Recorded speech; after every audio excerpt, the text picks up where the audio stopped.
Espera logo uma coisa, né? Nossa, deve ser uma experiência maravilhosa, né? Aí chega, ó, cala a boca, fica aí sem se mexer muito, por favor, né? E nessa posição. Assim. Alguém conhece a palavra desinquieto? Desinquieto dá uma perturbação na pessoa tão grande. O corpo e a mente da pessoa começa a ficar tumultuando, né? Porque o zazen é uma experiência da gente mesmo, entendeu? Isso é o que eu acho uma das coisas mais fantásticas no zazen é isso. É que ele é uma experiência da gente mesmo. Como é que a gente está em um dado momento da nossa vida, entendeu? Pode ser ali naquele instante, pode ser um momento, um passado bem longe, que está ressoando na nossa mente, naquela hora ali. Mas o zazen é uma experiência de nós mesmos. Isso é tão forte que eu me lembro de uma pessoa que vinha fazer zazen aqui à noite, que ela sentava justamente ali onde Pedro está. E Pedro ali, ó, no cantinho, um dos mais privilegiados, juntamente com Luiz, Henrique. Henrique. Ela sentava justamente ali onde está Pedro. E o sino à noite, aquele sino dos ventos, ele começa a. O vento é forte, ele começa a chacoalhar, né? Bate, bate assim. Aí ela, quando a gente acabava assim, que conversava um pouquinho, ela dizia: Não tem como tirar esse sino, não. Aí eu disse: Se eu conseguisse fazer com que o vento parasse, eu tirava ele, mas não tem como. Porque a gente quer que as coisas sejam de um jeito que as coisas não são, entendeu? Hoje de manhã eu recebi uma visita aqui, uma pessoa que praticou há muito tempo aqui, de tia Ellen, né? Gican, ela recebeu os preceitos, foi para São Paulo. E uma conversa tão boa, ela disse uma coisa tão interessante assim. Ela disse: Aqui aparentemente está a mesma coisa. Porque às vezes aparentemente as coisas estão do mesmo jeito, né? Na vida da gente. Só que muitas vezes mudou as nossas emoções, mudaram, os nossos pensamentos mudaram, as nossas relações mudaram.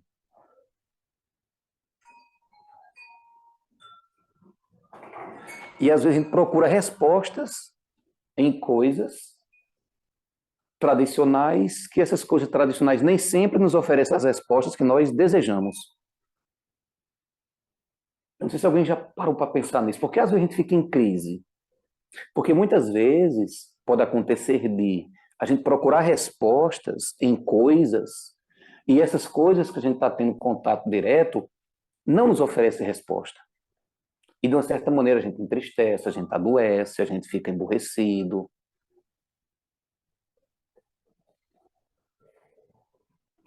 Isso também tem muito a ver com as relações, sabe, que a gente tem com as pessoas. Por será que a gente tem mais afinidade com um do que afinidade com outros?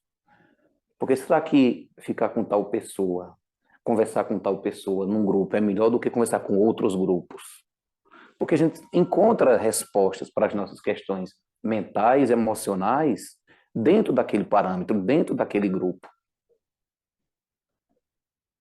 Por isso que é muito importante, e vocês aqui são todos jovens, é importante que você procure a coisa que lhe faz bem interiormente, entendeu? Hoje de manhã, na conversa com essa pessoa, ela se mostrou preocupada com a qualidade de vida dos jovens. Ela atende, ela é psicanalista, então ela atende pessoas. E a preocupação geral é o quanto nós, ou eles, jovens, estão profundamente insatisfeitos. Porque a insatisfação é característica da nossa vida, né? Olha, eu sou monge faz 10 anos, mais de 10 anos que eu sou monge, não vou dizer a você que minha vida está perfeita, estou totalmente satisfeito. Todos nós temos as nossas insatisfações. Mas como é que a gente vive com essas insatisfações? O que é que a gente faz e o que é que a gente não faz com essas insatisfações? Então, quando a gente está paradinho assim, que começa a ficar chato, é uma insatisfação. E a gente procura trabalhar a insatisfação daquele estado que nós estamos. A gente diz que o zazen também é muito um momento de renúncia. Porque veja, quantas coisas passaram na nossa cabeça, né? Quantas lembranças nós tivemos? Quantas vontades de sair correndo, de não estar aqui nós tivemos. Mas a gente teve que se ajustar direitinho, corpo, mente, coração, pensamento, para poder dizer, calma. E aqui tem outra coisa importante, é como é que a gente está vivenciando cada instante. Sempre se pergunte. Talvez você não se lembre. Eu vou dar uma dica. Anote na mão. Se sua mão transpirar como a minha, anote num papelzinho e de vez em quando pegue esse papel e veja como é que minha mente está criando esse momento. Porque a vida da gente não é diferente de como a gente enxerga e de como a gente se relaciona. Então, esse conteúdo interno que a gente tem, essa forma da nossa mente operar, é muito importante que a gente conheça. Porque a gente está todo programadozinho. Acho que foi terça-feira, né, que a gente falou um pouquinho disso, né? A gente está todo programadozinho e o nosso costume é andar sobre aquelas mesmas pegadas, entendeu? Porque já é o caminho conhecido. A nossa mente, o nosso corpo, a nossa forma de ser e operar no mundo já está muito íntimo com aquilo. Só que às vezes aquilo não dá mais respostas para a gente. E a gente tem que o quê? Parar, respirar, ressignificar, ver quais são as possibilidades. Por isso que também no Zazen chega um tempo que esses conteúdos que a gente tem, esse pensamento muito acelerado, essas coisas, o pensamento às vezes muito tumultuado, ele começa a baixar um pouco mais. Sabe uma água que está cheia de areia e você balança e mistura areia com água, né? Aí quando você senta, quando você bota a garrafa assim, que ela está toda turva, aos poucos a poeira o quê? Baixa. E quando baixa você consegue ver o que é água e o que é pó. O zazen tem essa peculiaridade também. Por isso que a gente fica em silêncio. E depois a gente começa a perceber que tem muito pó. Lembrei da Icano, agora não é muito pó, muito poeira. A gente começa a perceber que tem muito pó, muita poeira. É incrível esse negócio. Aí como é que a gente vai tomar a decisão certa? Quando tem muito pó, ou quando não tem pó, ou quando tem pouco pó? Quando não tem pó ou quando tem pouco? É igual os óculos da gente, né? Nossa, quando o bicho está todo sujo, como é bom de ver, né, Letícia? A gente vê tudo turvo. E o que é que turva a gente? A nossa compreensão errada das coisas, entendeu? O Buda tem muito essa preocupação de ver as coisas como as coisas são. A compreensão correta, porque se a compreensão estiver errada, todo o resto vai estar o quê? Errado. Se eu pensar que a vida é uma coisa que ela não seja, eu não estou de fato vivendo. Se eu pensar que a minha vida é o futuro, eu não estou vivendo se eu estiver desvinculado do momento presente. Isso é uma das características mais marcantes da nossa sociedade. É a ausência do momento presente. Nós não estamos realmente aqui. Nós não estamos realmente vivendo. E é curioso que a gente tem uma pressa de viver tão grande, né? A gente tem uma pressa de viver. Não precisa ter pressa de viver. A gente precisa curtir as coisas que nos chegam, entendeu? A gente precisa vivenciar o momento que a gente tem naquele instante ali. E para os jovens isso é muito difícil, porque às vezes a gente tem muitos objetivos e às vezes a gente se desvincula do momento presente para se preparar para uma coisa lá no futuro. E a gente às vezes não sabe se aquele futuro vai vir. E se você não viveu aqui só pensando no futuro, e se aquele futuro não vier? Foi o que você fez da sua vida. Por isso que o equilíbrio é importante. Às vezes as pessoas não entendem quando a gente fala em viver o presente, porque pensa que abandonar o futuro é abandonar o passado. Não é isso.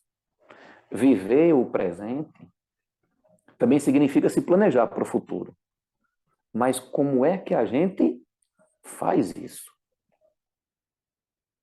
Né? Como é que a gente faz isso? Como é que a gente vive agora e prepara o futuro aqui?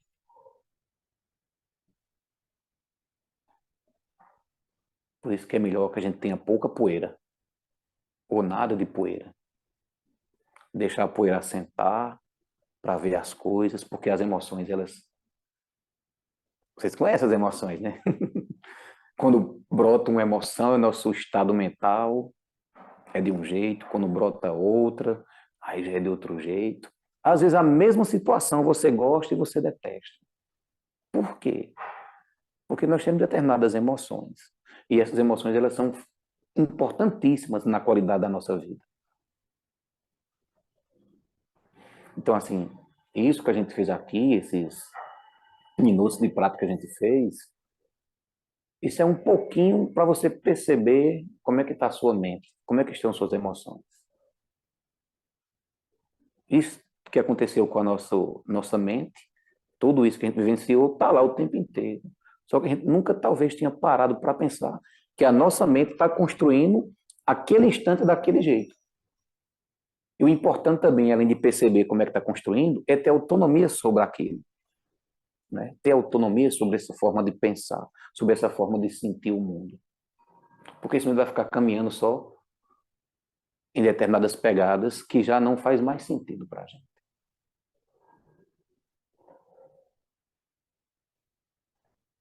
Então é um exercício que a gente fez ainda agora, né? É um exercício de ficar paradinho, de ficar respirando conscientemente, de ficar ouvindo os sons externos. A gente não procura se abstrair, se abster da realidade no zazen. O objetivo do zazen é que você fique aqui e agora o tempo todo, onde a vida realmente está acontecendo, onde o presente está acontecendo. Só que é muito difícil para a gente. Passa uma moto, a gente já quer brigar com a moto. Tem um sino, a gente quer brigar com o sino. Tem um carro, a gente quer brigar com o carro. Tem um andor, a gente quer brigar com o andor. A gente se desvincula demais daquilo, sabe? Do instante, sabe? Mas como é que a gente vive? A monja sempre gosta de dizer isso, né? Aprecie sua vida. Acredite no futuro. Ela não diz essa palavra acredite no futuro em si, né? Mas elas vivem o momento presente. Daqui a pouco a vida faz uma curva assim e tudo muda de figura. Se de repente não está bom, quando você fazer aquela curva ali, lá na frente, a paisagem vai ser outra. Isso é uma coisa que eu estava até compartilhando. Sempre falo com sozinho, com as pessoas que vêm aqui, e hoje de manhã também. Como é importante. Não é a gente ter aquela crença boba no amanhã, não, sabe? Mas acreditar que o futuro pode existir, mas para poder esse futuro existir é preciso que eu esteja vivenciando o momento presente, né? Atento, o tempo inteiro. Sabendo se relacionar com as memórias, sabendo se relacionar com o futuro. Acreditar, não aquela crença boba, mas acreditar, ter esperança, ter expectativas de que o futuro pode ser melhor. Eu achei tão interessante hoje, na hora que o pessoal estava chegando, essa jovem aqui é minha sobrinha. Aí ela estava conversando com o Caio. Aí Pedro, olha como a mente da gente é. Caio, esse jovem aqui, de barba, de boné ali. Aí eles estavam conversando ali, Pedro chegou, foi fazer alguma coisa ali no altar, eu estava aqui saindo do zazen, aí só escutei quando Caio deu os pêsames. Eu disse, eita. Só que para mim, Caio estava dando os pêsames a Pedro. Minha mente criou isso naquela hora. Aí Pedro passou aqui, porque foi buscar uma coisa, não foi, Pedro? Eu disse, Pedro, tá tudo bem. Alguém me deu os pêsames. Aí ele disse, não, comigo tá tudo bem, não aconteceu nada não. Aí foi que Caio tinha dado os pêsames a Ana Letícia, porque segunda-feira vai começar as aulas dela. Mas veja, minha mente tinha criado uma situação. A gente tem que ter cuidado, porque aquilo que a mente cria pode não ser a verdade.